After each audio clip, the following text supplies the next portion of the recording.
Welcome in to the first episode of our podcast, After Office Hours. Today, we're going to kick off the first episode of many, and our first theme, which we'll get to in a second. We're going to be sitting at the intersection of real life, theory, practice, kind of a professional versus professor conversation with a little bit of debate. So it should be very interesting and exciting for everybody. Today, we're going to center our first conversation around the newest Toy Story movie, Toy Story 5. We're going to get into some good psychological topics, technology topics, and everything in between. We're planning to just have a conversation, and we're glad that you'll sit here with us and listen in. Hi, my name is Shaun. I'm a professor at Baylor University, and we also have Hayden Garrick, and we are the hosts of After Hours. Hayden, where do you work? Yeah, so I work at Microsoft. I'm in finance, but I touch all things AI and strategy, which is quite exciting. I'm not necessarily on the technological part, but I definitely would say I have an understanding and a foot in the door there. So Gotcha. Yeah, in my background, I teach business statistics, but I also have a background in educational psychology, human learning, which brings us to our intersection of Toy Story 5, looking at the intersection between technology and toys. And when I was watching the movie, I not immediately, a few days later texted Hayden. I was like, "Hey, we should, do a podcast about Toy Story 5. This premise is crazy." And so Hayden went and saw it, and so now we're going to talk about what we thought about the movie and how it impacts the kids and tech and so on and so forth. But Hayden, why don't you, from your perspective, talk a little bit about the whole premise of Toy Story 5 from wherever you're coming from? yeah. So I'll just start off by saying it's a big deal for me to get out to the movie theater. I don't get out there too often. And when Sean said this movie was worth seeing, definitely had to go take advantage and get a screening of it. But I really, from my perspective, I was going in with a little bit of expectation of kind of tech being kind of the evil part of the movie, right? And watching it, I could see that tech was taking over the children's lives, and some of the newer era play pads and tech pads that they were using. And we won't call them iPads because they have eyes and they look like animals, right? So it's a little bit different there. But it's kind of creating a superfluous connection amongst the kids. They feel like, they're on the pond and they're socializing, but they're not really socializing, and it's creating the relationships that feel good, and then you connect in real life and it's not so great. Is one of the things that I took away. I mean, really just taking away a sense of imagination from play and kind of developing your own scenes. One thing that I noticed, especially kind of at the midpoint of the movie, was when Jesse's explaining, this isn't play. This is, well, what's the difference, right? Is what the toilet flushing game says to her, and she talks about, well, play involves imagination. And what you see is the kids just tapping along on the devices playing the games. They're not really using an imagination. They're still quote unquote playing is what we'd call it, playing a game, but they're not engaging their brains and their creative things that you would see when they cut away to those sort of scenes where they're doing the weddings or the different things like that. So So you were looking at it from the play perspective with the technology versus the toys. And to give a little bit more background with the movie, this young child has toys to begin with, and she realizes all these kids around her have technology, and she's thinking, and her parents are thinking, okay, well, maybe what we need to do is get her some tech so that way she can interact with the children more and have those connections in a way that she doesn't currently have because she doesn't have any friends. And so she's trying to build friendships, but she can't build friendships without those digital connections. And so she gets mhm. those digital connections, and then all of a sudden, she's starting to connect, quote unquote, connect with other children. But like you said, is she actually connecting? Digitally, yes. Actual interaction, not so much. They're on the pond, like you said, which is a platform for them to actually talk amongst themselves as children, which what these children are about 8, 9 years old. Does that sound about right? So Yeah. 8, 9 years Yeah. old, messaging back and forth without any parental supervision, and so this is what I was seeing was children's ability to access all of this technology with little to no parental oversight. Even more so, the toys were capable of so much, not just talking about, from a Toy Story perspective, we're not talking about, Woody and Buzz being able to come to life, but the actual capacity for these toys to have access to the children's calendar, to have access to, everything that we talk about with like Google.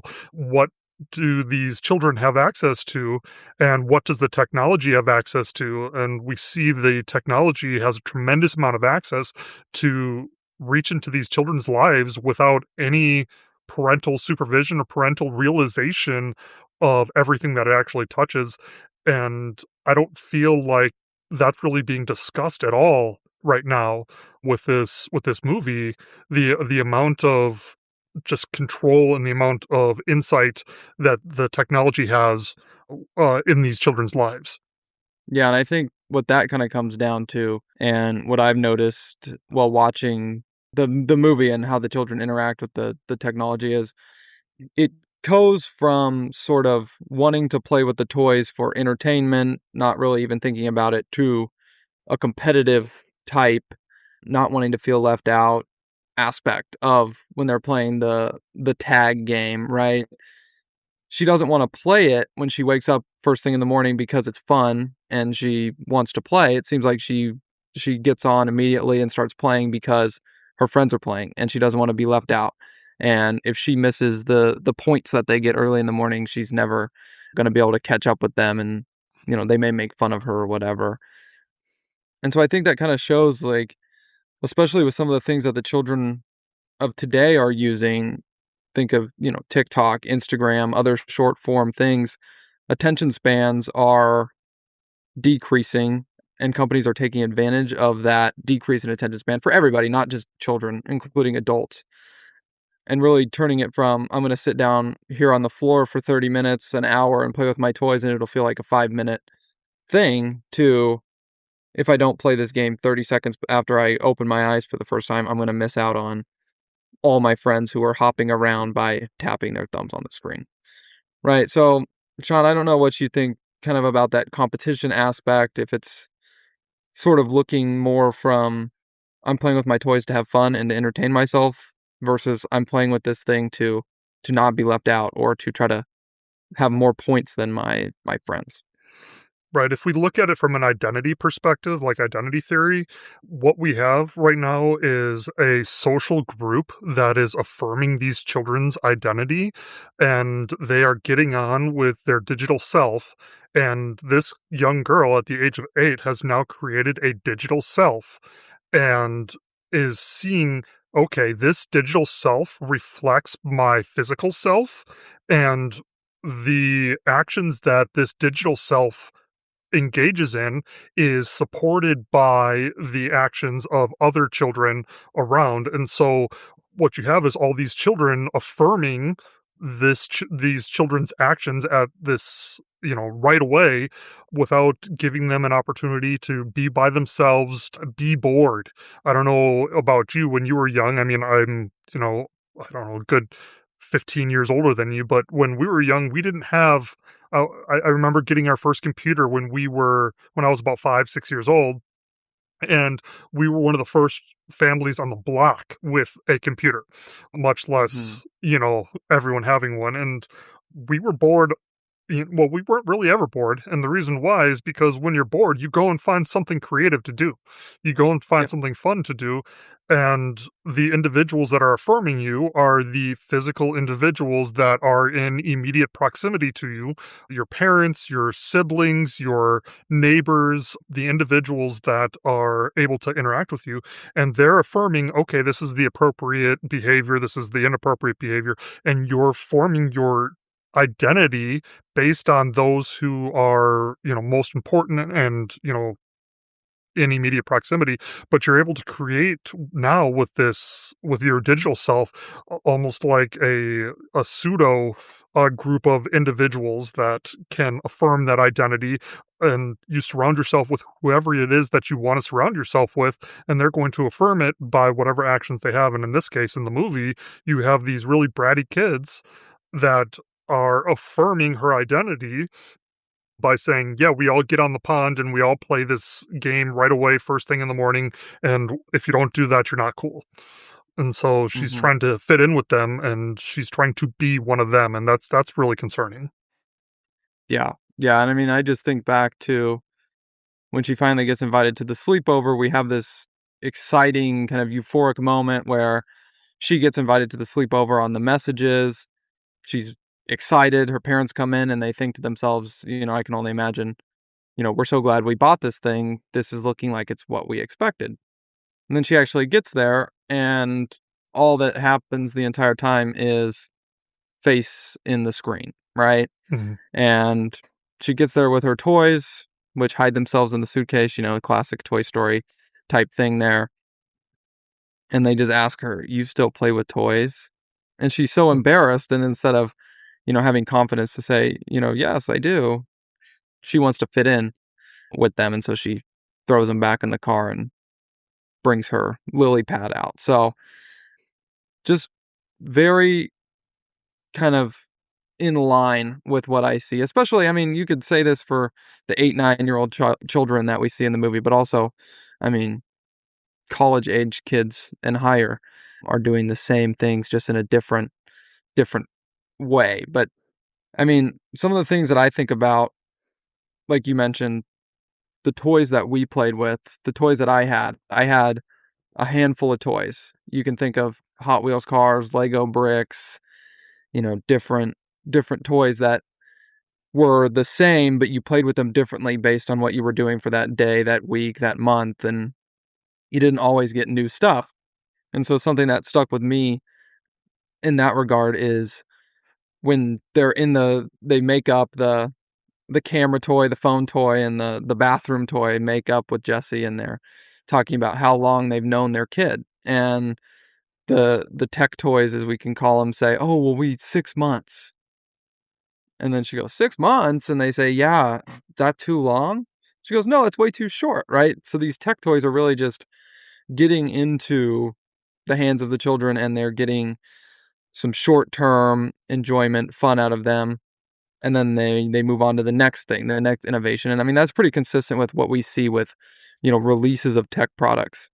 I mean, Lego has barely changed since it came out. There's some new pieces, but the idea is the same. Something like, a handheld video game, an iPad, a lily pad, if you want to call it that. Those things change all the time. They go out of date. They're made to go out of date. When they first come out, they have set timelines, and that's really affecting kids, in my opinion. Is they play with these things for short term, they get bored, they move on, and that's even worse and more detrimental for their attention spans than 7-second TikTok videos. mhm. Yeah, when I was looking at the video though, or sorry, when I was watching the movie, obviously we see all of these digital toys, the potty training self, and this is something that I want to kind of shift to the direction into, Yeah. is that the fact that all of these toys are now smart toys.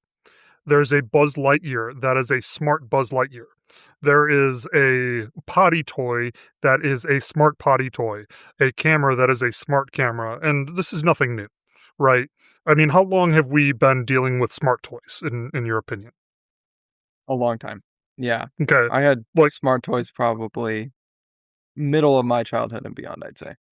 right. And so at the beginning of these smart toys, there's very few safeguards when these smart toys are enacted.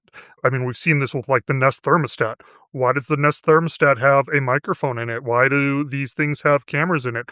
Why do these various toys, these various items in our home that are smart have these unnecessary data collection items in them? But when you're looking at this potty toy, why is there even a need for a smart potty toy? Well, that's a really easy answer. And I'll tell you the really easy answer is because as a parent, we are in this data collection world. I've got 3 kids of my own. If you want to keep track of their progress with potty training and how often they're pressing number one, number two, oh, I had an accident, and the kid can recognize that for themselves, and you then interact that with an app. I mean, how cool is that? What parent doesn't want to be able to have data to back up what it is that they're doing? We see that with like the child with a sleep thing around their ankle. It's like, oh, how are they sleeping at night? Are they getting good sleep? But what we found is that parents are actually more nervous now because they're constantly worried about their children's sleep. So the more that you are collecting data on something, the more that you tend to worry about that thing that you're collecting data on. And so you're collecting data on the potty app, and then so what can that potty toy do? I don't know what the potty toy can do. It might have a microphone in it. It might have a camera in it. It might have something else in it. I don't know. Maybe there's a camera so that way you set it up and you can see the child going, number one, number two, and you can FaceTime with the kid while you're at work. I don't know. But these are things that we sometimes see as benefits, but we don't really step back and see them as what the heck are we allowing access to? The child has access to a camera that is connected to the web. That who else has access to this? What data is being trained on this? What is that corporation doing? And LilyPad, the LilyPad organization, whoever runs LilyPad, also is connected with the camera, is also connected with the potty toy. And so you have all these children's toys that are all connected together, all in this LilyPad infrastructure, and making essentially an internet of things for children. And that scares the junk out of me as a parent. What is this internet of things for children, and why are we okay with it? Every single one of these items is creating and contributing to the digital self of the child. Why are we okay with that? And so when I was looking at this, I was thinking about, okay, this is essentially Apple, right? I mean, they've got the iPad, they got the watch, they got all these things. But then I started to back up a little bit, and I was like, okay, maybe not Apple, because how many children are walking around with an Apple Watch? How many children are walking around with an iPhone? How many children are walking around with an iPad? It's not so much Apple. Who do you see with that technology? Where is that integrated in your perspective?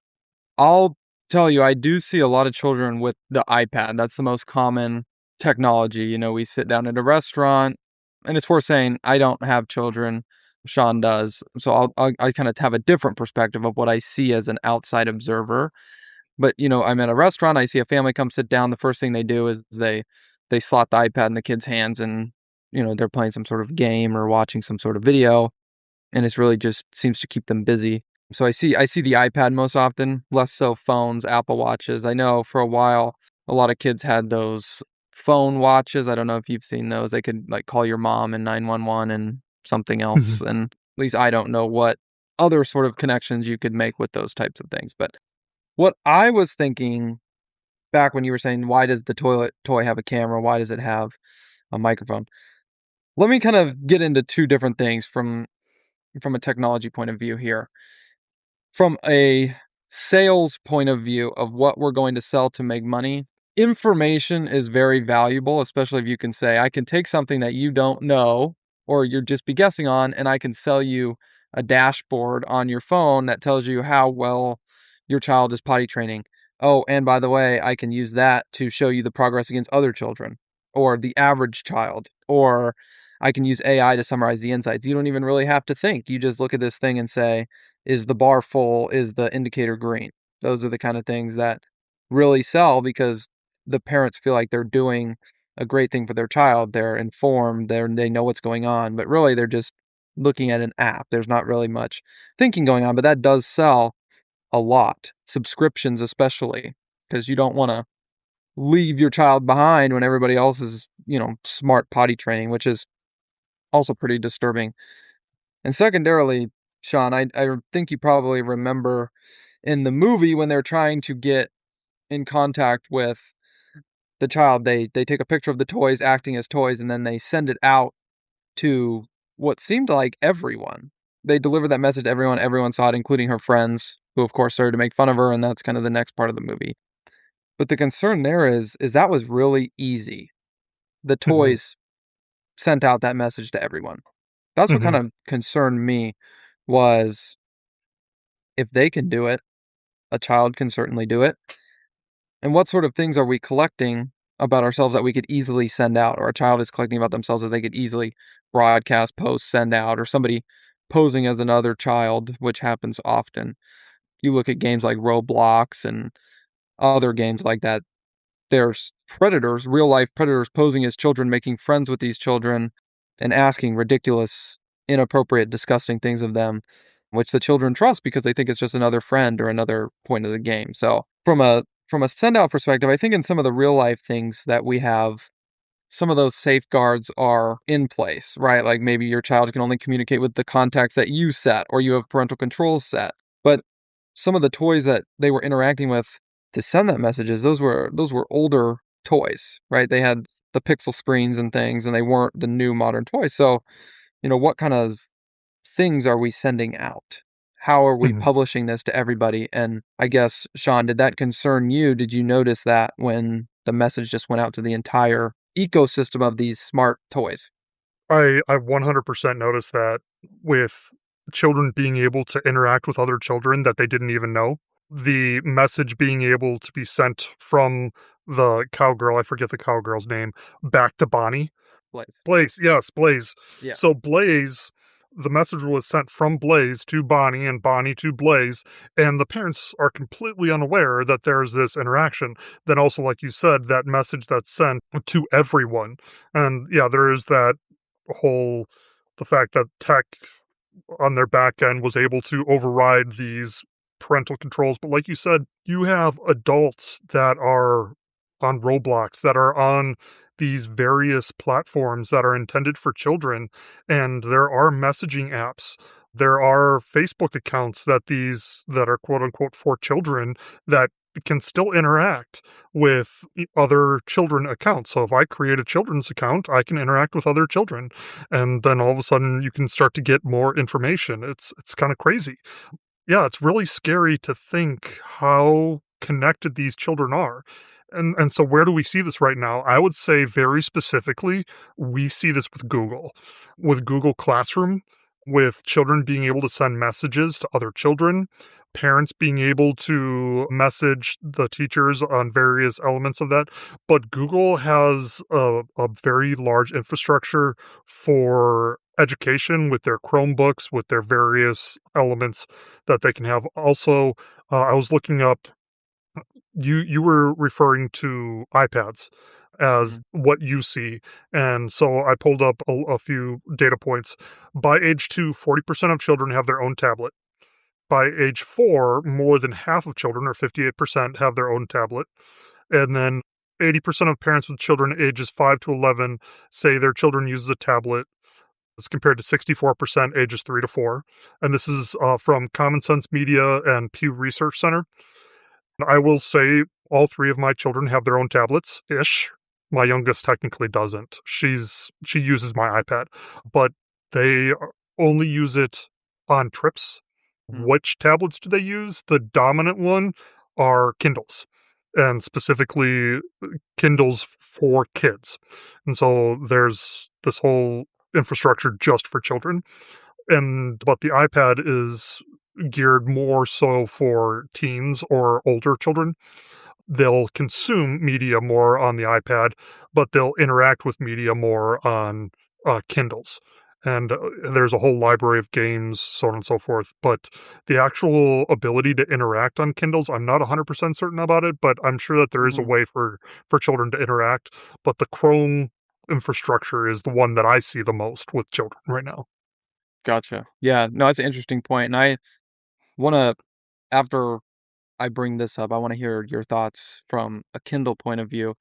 But I know from iPad usage point of view and an advertising standpoint, children, their buying power goes from their parents being, begging your parents for something to sort of being able to buy it yourself more and more as you move up. And you said you see mostly teenagers are using the iPads, right? And so it's interesting when you start thinking about the data collection that is going on with what the children are using and what they're looking at, and also kind of what advertisements are being shown, right? Children are interacting more and more with different advertisements.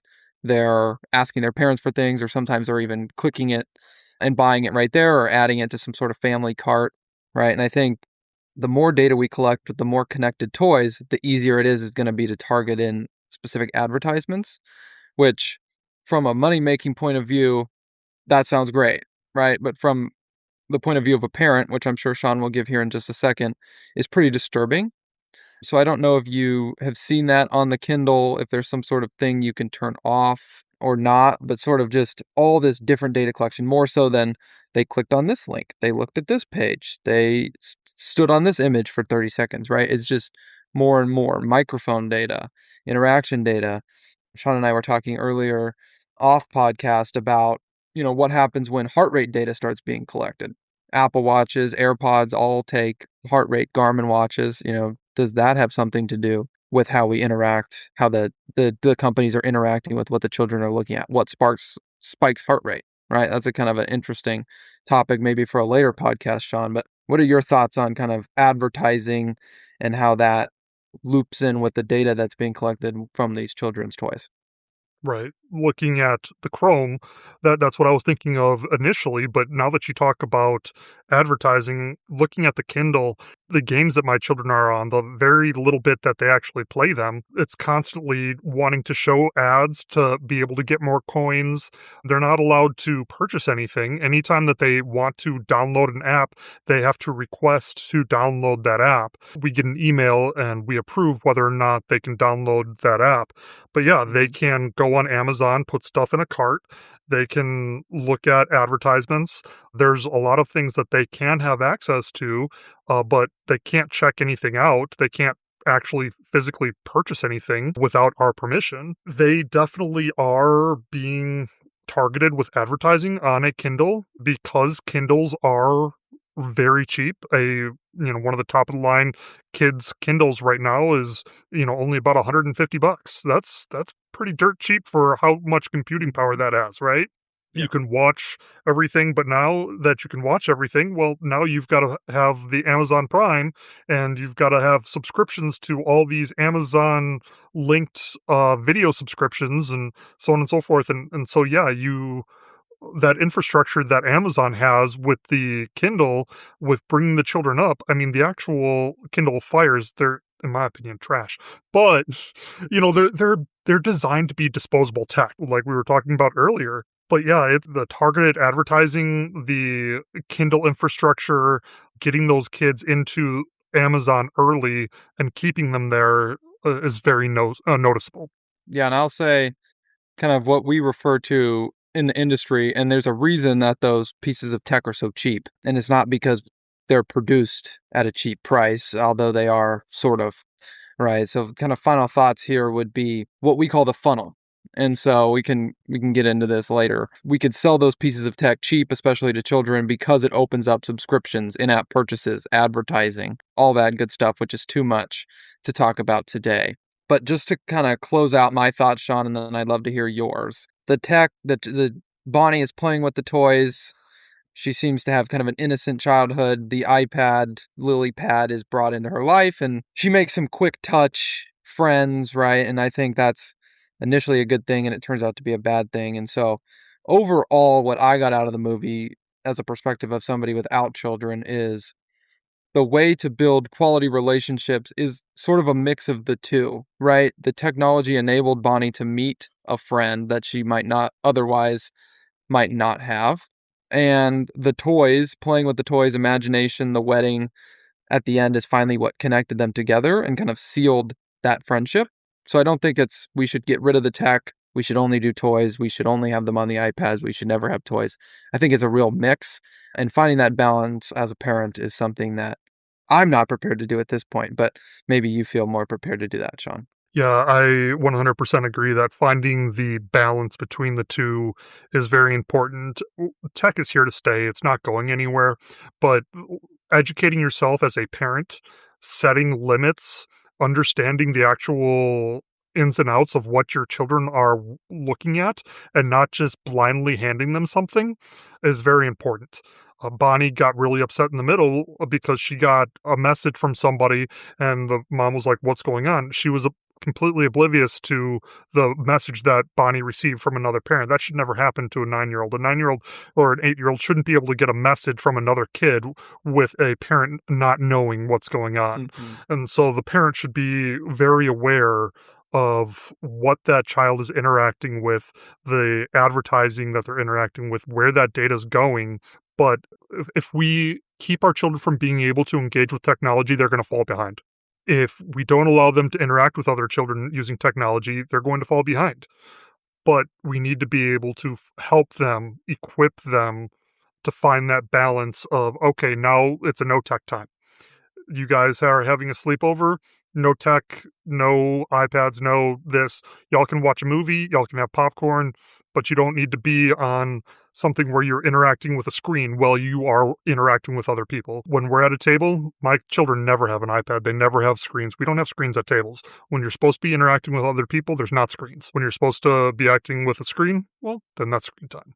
So yeah, in my opinion, wrapping up, like you said, it's a mix of both, but you got to know when to interact with the screen and the tech and when to interact with the toys and other people. Just constantly make yourself aware of everything that's going on around you. Yeah. Yeah, I would say awareness is definitely a key word of the conversation today. But yeah, great conversation, Shaun. We appreciate everybody listening in, and we're hoping to get some feedback. We'd love to make improvements for the next episode, which we'll have ready for you shortly. But great conversation. We're happy you could join us, and we'll talk soon, Shaun. Sounds great. Thanks, Hayden. Yeah, bye bye.